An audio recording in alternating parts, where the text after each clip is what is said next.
வணக்கம். ஓஷோவோட அஷ்டவக்ர மகாகீதை பத்தின அந்த 28வது சொற்பொழிவு ஆடியோவை கேட்டேன். கேட்கும்போதே எனக்குள்ள ஒரு பெரிய கேள்வி எழுந்துச்சு. ஒரு பக்கம் நாம என்ன சொல்றோம், அவன் இன்றி ஒரு அணுவும் அசையாதுன்னு சொல்றோம். ஆனா இன்னொரு பக்கம் ஆன்மீகம் உனக்கு முழு சுதந்திரம் இருக்கு, நீ தான் உன் வாழ்க்கைய உருவாக்குற அப்படின்னு சொல்லுது. இது ரெண்டும் எப்படி எப்படி ஒரே நேரத்துல உண்மையா இருக்க முடியும்? இந்த உரையாடல் இந்த கேள்விக்கு ஒரு சாவி மாதிரி பதில்களை தொறக்குது. மிக சரியான ஒரு தொடக்கம். ஏன்னா நீங்க சொல்ற அந்த புதரை விடுவிக்கிறது தான் இந்த முழு உரையாடலோட நோக்கமே. ஆனா ஓஷோ அவர் நேரடியா பதிலுக்கு போகல, அதுக்கு பதிலா நமக்கு சில படிகளை காட்டுறார். அதுல முதல் படி நிர்வேதம். அந்த வார்த்தையோட உண்மையான அர்த்தத்துல இருந்து ஆரம்பிக்கிறார். பொதுமா இத பற்றின்மைன்னு சொல்லிடுவாங்க, ஆனா ஓஷோ அதோட வேர் வரைக்கும் போறாரு. ஆமா, அது என்ன ரொம்ப கவர்ந்தது, நிர்வேதம்னு அதை ரெண்டா உடைக்கிறார் பாருங்க. அதாவது வேதங்களிலிருந்து விடுதலை. இங்க வேதம்னா வெறும் இந்து மத நூல்கள் மட்டும் இல்ல, இல்லையா? இல்ல நிச்சயமா இல்ல. மனிதன் உருவாக்குன அத்தனை அறிவு அமைப்புகளும், கோட்பாடுகள், நம்பிக்கைகள் எல்லாமே வேதம்தான். அது பைபிளா இருக்கலாம், குரானா இருக்கலாம், ஏன் கார்ல் மார்க்ஸோட மூலதனம் கூட ஒரு வேதம்தான். இந்த அறிவு சுமையிலிருந்து முழுசா விடுபட்ட ஒரு நிலை, ஒரு குழந்தையோட கண்கள் மாதிரி. அதத்தான் அவர் நிர்வேதம்னு சொல்றாரு. அதாவது கத்துக்கிட்ட எல்லாத்தையும் மறக்கிற கலை. இங்கதான் ஓஷோ ஒரு சுவாரஸ்யமான முரண்பாட்டை கொண்டு வர்றார். அறிவிலிருந்து விடுபடணும்னா முதல்ல அறிவை நல்லா கூர்மைப்படுத்தணும்னு சொல்றார். மூடனால புத்தியை கடந்து போக முடியாது அப்படின்னு அவர் சொல்லும்போது அது கொஞ்சம் குழப்பமா இருக்கு. ஒரு சுவரை தாண்டி போகணும்னா அந்த சுவரையே இன்னும் வலிமையாக்கணும். இதுதான் விஷயத்தோட மையம். இங்கதான் அவர் விஸ்வாசம், அதாவது பிலீஃப், அப்புறம் ஆஸ்தா, அதாவது ஃபேத், இது ரெண்டுக்கும் உள்ள வித்தியாசத்தை விளக்குறார். விஸ்வாசம் அது புத்திக்கு கீழே இருக்கிற விஷயம்.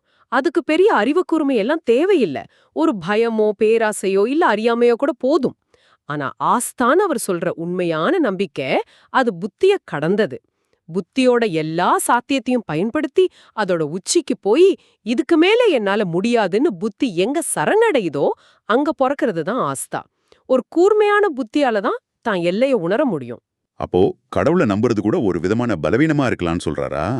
இல்லைன்னு சொல்ல தைரியமில்லாத ஒருத்தனோட ஆம்ல என்ன சக்தி இருக்க முடியும்னு அவர் கேக்குற கேள்வி ரொம்ப பவர்ஃபுல். ஆமா, உண்மையான ஆத்திகம் நாத்திகம்ங்கிற நெருப்ப கடந்துதான் வரணும்னு சொல்றாரு. அதுக்கு ஒரு முல்லா கதையை கூட சொல்வாராம். அந்த முல்லா கடவுளையும் கும்பிடுவாராம், சாத்தானுக்கும் மரியாதை கொடுப்பாராம். ஏன் அப்படின்னு கேட்டா, யாருக்கு தெரியும் செத்ததுக்கு அப்புறம் எங்க போவோமோ, ரெண்டு பக்கமும் ஒரு நல்லெண்ணம் வச்சுக்கிறது நல்லதானே அப்படின்னு சொல்வாராம். இது ஆத்திகம் இல்ல, இது ஒரு தந்திரம். எல்லா சந்தேகத்தையும் எதிர்கொண்டு கடவுள் இல்லங்கிற நிலைப்பாட்டுக்குள்ளேயும் போய் அதையும் தாண்டி ஒருத்தன் ஆம்னு சொல்லும்போது அந்த ஆம்ல ஒரு பிரபஞ்சமே இருக்கு. அதுதான் ஒரு ஞானியோட விழிப்புணர்வோடு இருக்கிற குழந்தையோட அப்பாவித்தனம். சரி, இந்த அறிவு சுமையை இறக்கி வைக்கிறது ஒரு பெரிய சவால். ஆனா இதை விட ஒரு பெரிய சுமை இருக்குதே, நம்ம அகந்தை. இது சம்பந்தமா ஒரு சீடர் கேட்கிற கேள்வி, அது நம்ம எல்லோருக்குமான கேள்வின்னு நான் நினைக்கிறேன். குரு மேல இருக்கிற அன்பும் சீடனோட அகந்தையும் ஒரே கூட்டுல வாழ முடியுமா? ஆரம்பத்துல முடியும்னு ஓஷோ ரொம்ப யதார்த்தமா பதில் சொல்றார். ஏன்னா உலக விஷயங்கள்ல திருப்தி அடையாத அகந்தை தான் சரி ஆன்மீகத்திலேயாவது நான் முதலாளா வரேன் ஒருத்தரை குரு கிட்ட கூட்டிட்டு வருது. ஆரம்பத்துல சரணடைறது கூட அகந்தையோட ஒரு சின்ன விளையாட்டு தான். ஆனா ஆனா ரெண்டும் ஒன்னா இருக்க முடியாதுன்னு சொல்றார் அவர் பயன்படுத்துற அந்த ஓமை. வாழை மரம், இழந்த மரம், அடடா, அது மனசு விட்டே போல. அகந்தே மென்மையான பெரிய வாழையில மாதிரி, குருவோட இருப்பு முள்ளிருக்கிற இழந்த மரம் மாதிரி. அந்த இழந்த மரம் சும்மா ஆனந்தத்துல லேசா அசைஞ்சா கூட போதும், அதோட முள் வாழையிலை கிழிச்சிடும். குரு வேணும்னு எதுவும் செய்யறதில்ல. அவரோட இருப்பு அதுவே சீடனோட அகந்திய அறியாமலேயே கீறி விட்டுடும். ரொம்ப அழமையா சொன்னீங்க. இதுல இருந்து நமக்கு கிடைக்கிற ஒரு பிராக்டிக்கல் பாடம் என்னன்னா, அகந்தையோட நேரடியா சண்டை போடாதீங்க. அது இன்னும் வலுவாகும். அத பத்தி கவலைப்படுறத விட்டுட்டு உங்க முழு கவனத்தையும் சக்தியையும் அன்பு மேலையும் சமர்ப்பணம் மேலையும் செலுத்துங்கன்னு ஓஷோ சொல்றார். இருட்டோட சண்டை போட தேவையில்லை, ஒரு சின்ன விளக்க ஏத்துனா போதும். இருள் இருந்த இடம் தெரியாம போயிடும். அன்புதான் அந்த விளக்கு. இந்த உரையாடலோட அடுத்த கட்டம் அது இன்னும் ஆழமானது. ஒரு சீடர் கேட்கிறார், என் வாழ்க்கையோட வெள்ளைத்தாள்ல நீங்க என்ன எழுதுனீங்கன்னு தெரியல, ஆனா என் வாழ்க்கை முழுசா மாறிடுச்சு.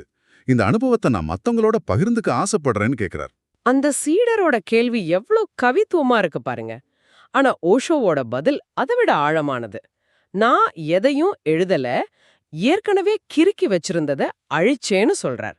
இதுதான் ஒரு ஆசிரியருக்கும் குருவுக்கும் உள்ள வித்தியாசம். ஆசிரியர் நம்ம நினைவுல புது தகவல்களை நிரப்புறார்.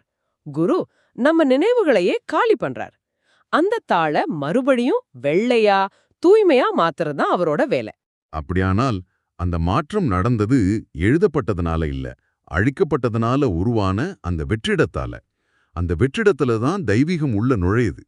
மலையுச்சியில மழைநீர் நிக்காது, பள்ளத்தாக்குல தான் நிக்கும்னு சொல்ற ஓமை இது தெளிவா காட்டுது. அகந்தை ஒரு மலை மாதிரி. நாம நம்மள ஒரு பள்ளத்தாக்கு மாதிரி தாழ்த்திக்கிறப்போ கருணை மழை தானா வந்து நிரம்புது. கரெக்ட். இதோட அயாசித் அப்படிங்கிற ஒரு அழகான கருத்தையும் இணைக்கிறார்.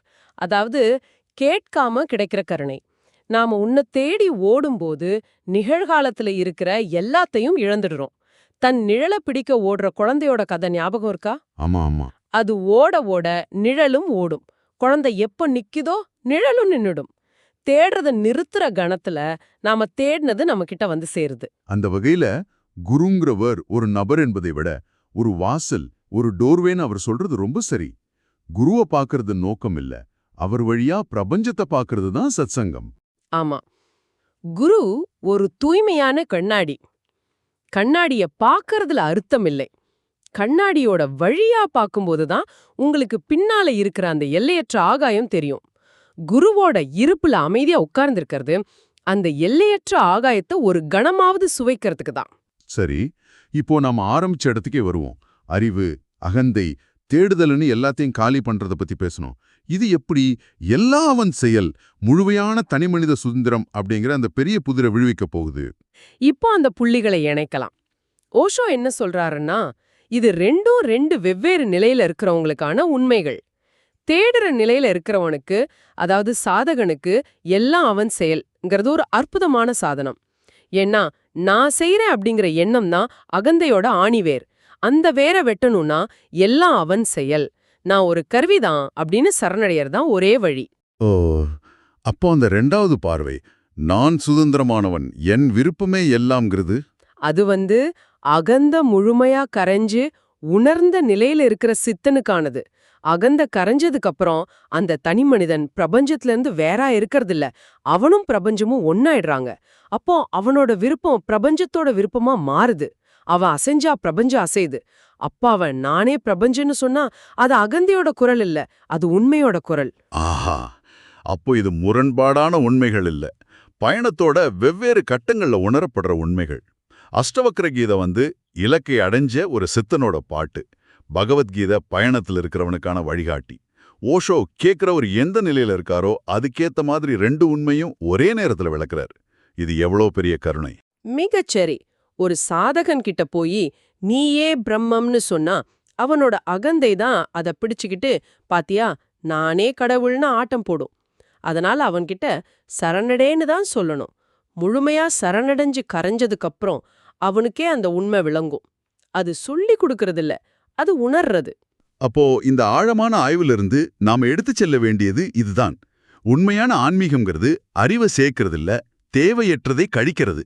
அகந்தையோட மல்யுத்தம் பண்றதை விட அன்புல கரைஞ்சு போறது சுலபம். நாம தேடுறதை நிறுத்துறப்போதான் அது நம்மள கண்டுபிடிக்குது. ஆமா, சுருக்கமா சொன்னா இந்த உரையாடல் உங்களை ஒரே ஒரு விஷயத்த செய்ய சொல்லுது. உங்களை காலி செய்யுங்க.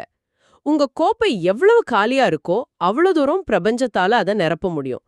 நிழல்ல துரத்துறத நிறுத்திட்டு நீங்க இருக்கிற இடத்துல முழுமையா நில்லுங்க. எல்லாம் உங்களுக்கு சொந்தமாகும். ஏதியா, உங்களுக்கு ஒரு சிந்தனை. அந்த சீடர் தன் அனுபவத்தை பகிர்ந்திக்க ஆசைப்பட்டப்போ ஓஷோ சொன்னார், அவசரப்படாதே, பாத்திரம் முழுசா நிரம்பட்டும், அப்புறம் அதை தானாவே வழிய ஆரம்பிக்கும், அது வரைக்கும் காத்துரு. எல்லாத்தையும் உடனுக்குடனே இன்ஸ்டாகிராம்லயும் வாட்ஸ்அப்லயும் பகிரும் இன்றைய உலகத்துல ஒரு ஆழமான அனுபவத்தை யாருக்கிட்டையும் சொல்லாம நமக்குள்ளே பழுக்க விடுறதுல என்ன சக்தி இருக்கக்கூடும்? ஒரு விதை பூவா மலர்ந்து அதோட மனம் தானா பரவுற வரைக்கும் அமைதியா காத்திருக்கிறதுல உள்ள ஞானம் என்னவா இருக்கும்?